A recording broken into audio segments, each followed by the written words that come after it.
really felt that I needed to do something. And one day somebody put a paintbrush in my hand to fix a mural, and then it took off. And I've been doing large-scale projects like this for a while now, and it's really fairly impressive. You will find on the other side where we're going to be working today, there'll be a paint distribution area. You'll have tables with paintings on them. You'll have paintings along the walls to choose from. And more or less going to let you choose what kind of inspires you, what you want to work on. You're going to kind of have to stick to what I did, though. D, he's just wonderful. He does some muraling throughout the city, and so we're just lucky that he chose Fannie C. Williams to share some of his work with us. Okay. Good morning. How you doing? You ready to go? We have a strong heritage of helping each other. And I believe in the condition New Orleans in, and in the condition many of our communities in America is in. It's going to take us to help us. And we can do it.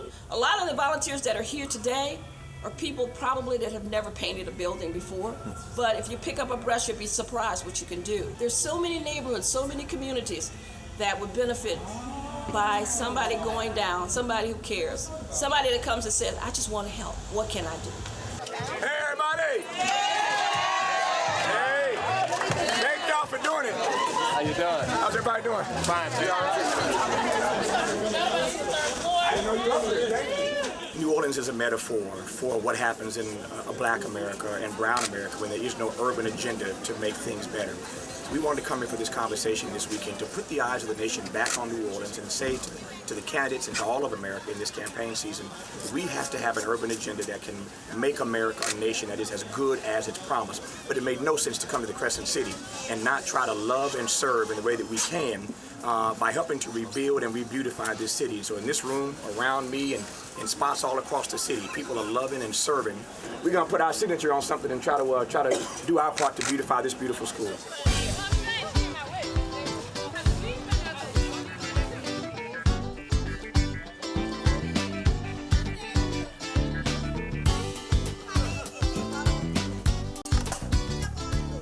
There's more to the story in New Orleans than the national media is portraying. There are people who are here working every day, who are not only working at their job, but who are working in their homes. And they're working, it's a rebuilding process, man. And we're all at different stages. We got people who are in trailers, people who are living in motels, hotels, people who are living, families have combined resources and are living together. Tavis Smiley group has been a wonderful group to work with. They made things happen that folks that were here before did not make happen. Today we are so grateful and feel so blessed that we have so many volunteers that have come out to love us and bless us by helping us to build our neighborhood back. We don't know how to thank you other than to say thank you. Coming up next on the 9th Annual State of the Black Union. We need to make sure that our government doesn't just handpick other countries' governments and other countries' leaders, but that we really support true democracy.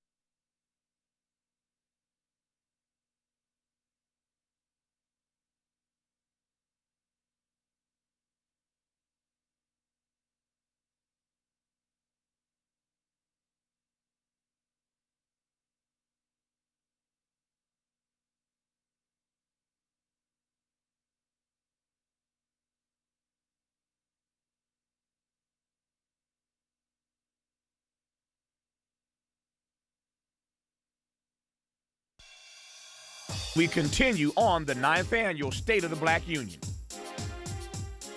What do we do about the miseducation of our young people? Right. We're looking for a new story to tell them. We're trying to reclaim our democracy. We're trying to recast our future. And yet, in the midst of all of that, we still have to educate these babies. Yeah. What do we do then about the miseducation, ongoing still, no matter who gets elected? That ain't gonna stop overnight. The miseducation of our people. We have to be unrelenting in demanding that the democracy do what it says it ought to do. But simultaneously, we have to be unrelenting in recognizing that we have done the impossible. A part of the miseducation is the failure to recognize the strength of our resilience, the strength of our transcendence, the power that we've had to operate in spite of all that America has done. We still too often feel that we must go to them to ask permission to be us. America wouldn't be what it is had we not taken the initiative and the prerogative to make it our way despite what they wanted us to do. With the issue of miseducation, my primary belief is that our greatest disempowerment has been the systematic effort to make us unconscious of our conscious power. That somehow we don't know our real power. We don't know who we are. I think that Carter G. Woodson raised that issue 70 years ago when he talked about the miseducation of the Negro, and he talked about the fact that there was a systematic omission and distortion of our absence in terms of world history. I believe that W.B. Du Bois has talked about it in terms of not recognizing that we are a part of those who structure not only civilization on this planet, not only in a universal way, but also in terms of being the element that has made America America. We cannot wait for people to somehow authorize us to celebrate who we are. We have to be proud to be who we are, be unapologetic about who we are, and to understand that America and the world will never be what it can be until we understand our own power within ourselves. So yes, let's hold America accountable. Let's hold the White House accountable. Let's hold Congress accountable. Let's hold the presidency accountable. But most of all, let's hold ourselves accountable to our grandmamas and our granddaddies and to all those people who've made a difference and have transformed this place and has transformed this world. So we got to tell the story. I've spent 30 years telling our psychological strength, because everything in psychology said we ain't worth a damn. It said we were psychologically incompetent, said we were paranoid schizophrenic, said we had ADHD, said we were intellectually incompetent, intellectually incapable, and we've been able to go into institutions where nobody mentioned anything about us, mastered everything in the institution, came back, critiqued it, deconstructed it, and rewrote our own story our way. And if that ain't genius, what the hell is genius? And until we understand that, we'll never get that. So let's sing our story and be happy about it. Dr. Naeem Akbar.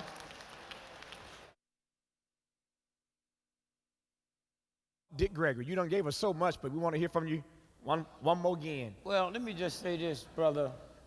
Your conscience determines your character. The Egyptians knew that when they invented the police. It wasn't called constable on patrol, it was called conscience on patrol. That's why they wear blue uniforms, because the color of your conscience is blue. So if you say vote, then I can tell a hoe to vote, but I can't tell her to vote her conscience, because she have none.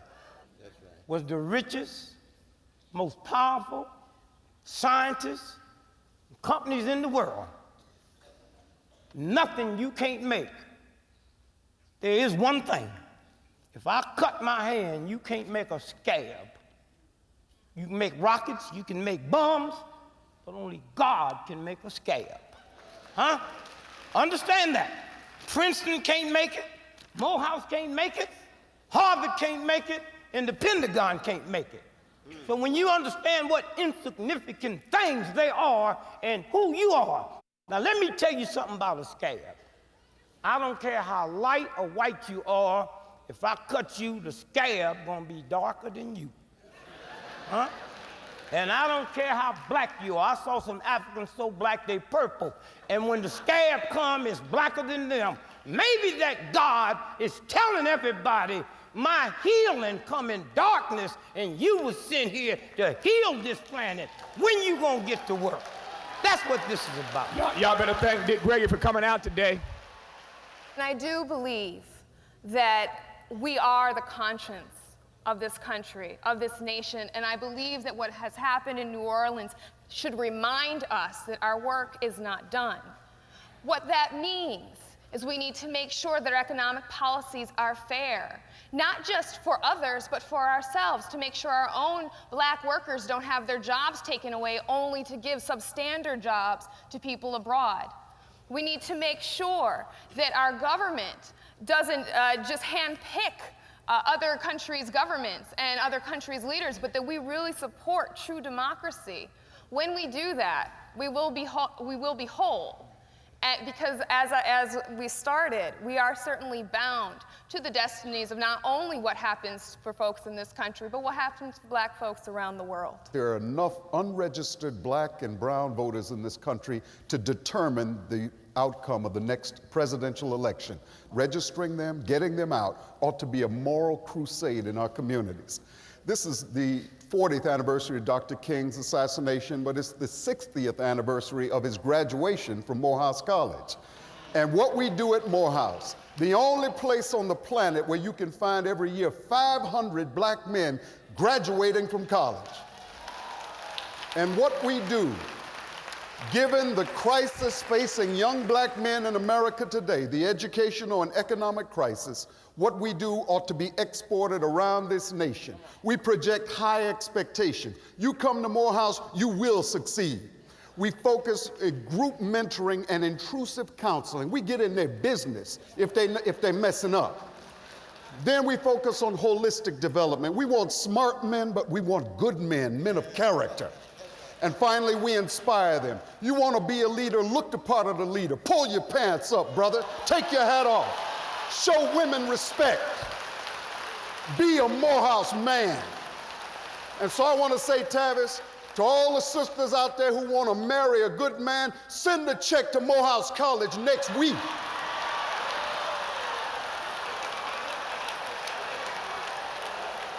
Please thank Dr. Robert Franklin. Coming up next on the 9th Annual State of the Black Union. I can tell you very honestly that I'm very proud to see Barack Obama do what Barack Obama has done and is doing. I am philosophically polar opposites with the man, but it doesn't change the fact that we are from the same community.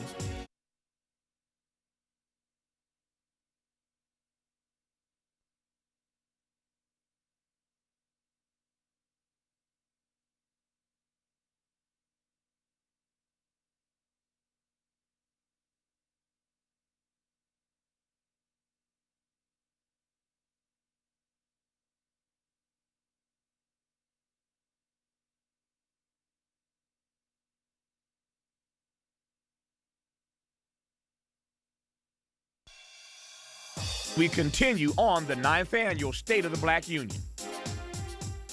Our vote is one expression of our voice, but we have to understand it's what we do for us that is going to make the difference. So let's express one voice through the vote, but let's understand that the vote does not abnegate our responsibility to take responsibility for our children, our young people, our communities, our economic development, to stop wasting our money on garbage, on junk, to use those resources to build our own communities. Let's understand that at the same time that we need to deal with the war on drugs, we've got to also understand we've got to raise our sons and daughters so they understand the beauty and the power of who they are, so we begin to understand that black on black homicide and self-destruction is something that we've got to take responsibility for. We've got to make sure that our black institutions not only make our children learn how to read, write, and do arithmetic. Child who comes out of comes from an HBCU or a predominantly white university who does not understand the power of what it means to be a black man on this planet is miseducated. I don't care whether it's from Harvard, Princeton, from Morehouse, or from Selma Junior College in the backwoods or wherever. We have to teach all of history, not just some aspects of history. In our historically black colleges and other colleges, okay? But for those youth who are conscious, for those youth who are fully engaged and understand the issues, understand that global warming is an issue, and we know that the playing field is unequal. So when that can gets to rolling, when global warming gets to really be an issue, we know which community is going to face the problem first, right? Because it's unlevel. So I encourage the youth to get involved and to stay involved. I would like to say on the voting situation is that when the Constitution was written, it didn't have my ancestors in mind. They were supposed to have been enslaved from the cradle to the grave. And I will be casting a vote, as I would hope that all African American people in America would go out and register and vote. Vote in memory of our ancestors who paved the way, who built the wealth in this country, who amassed great wealth for generations and multi-generations. We can recast our future by being creative in organizing organizations and businesses and being just committed to our youth. Our youth needs us. Please be thank committed to Mr. our Reese Harrison.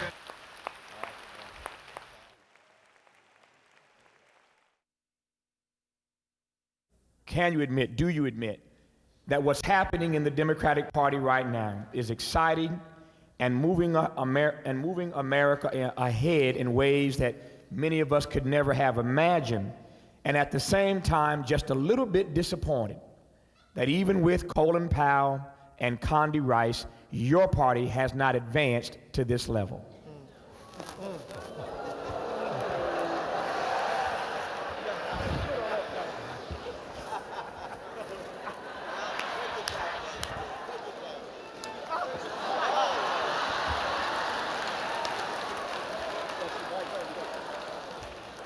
I got the mic this time.